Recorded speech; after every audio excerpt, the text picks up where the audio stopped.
clears the way for a Garland County judge to return to the bench after being suspended following the hot car death of his son. Good evening, everyone. I'm Donna Terrell. Judge Wade Naramore had voluntarily removed himself from the bench in July 2015 after the death of his son, 18-month-old Thomas. Naramore was found not guilty by a jury, but his disciplinary case has continued. Fox 16's Marcy Manley has been following the case since the beginning.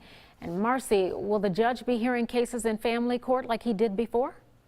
Yeah, according to the Supreme Court's order today, Naramore won't be returning to hear dependency and neglect cases any longer, and the circuit judges in Garland County will have to sort all of that out. At this point, though, he will immediately return to supervise staff and oversee those general operations. The Supreme Court's order came after a motion by Naramore's attorneys, arguing that because he was cleared of criminal charges and a mental health professional has found him fit to be on the bench, his suspension should be lifted.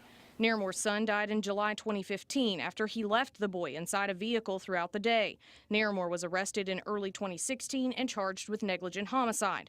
A jury found him not guilty of the charge last August. What Naramore's attorneys did not address in the motion is the other proceedings currently going on involving Naramore and the Child Maltreatment Registry.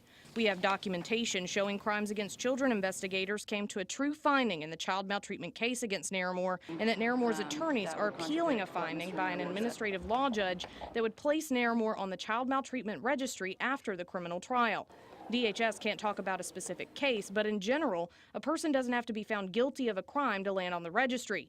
DHS isn't aware of anything that specifically bars a judge from being on the bench once he or she is found to have committed child maltreatment, though many occupations are affected. Really, I mean, it is those people who have direct contact with kids. So say you're a volunteer at a summer camp, you would want to check the Child Maltreatment Registry, a teacher, a daycare worker, things like that where we know that there's direct care either with kids or vulnerable populations like the elderly. As far as we know, no state has ever faced the question of a judge being on a child maltreatment registry, so it's unclear how that impacts or would impact his ability to serve if he ultimately lost his appeal. According to the executive director of the Judicial Discipline and Disability Commission, the disciplinary case against Judge Naramore will continue until the panel in that case on the commission enters a final order.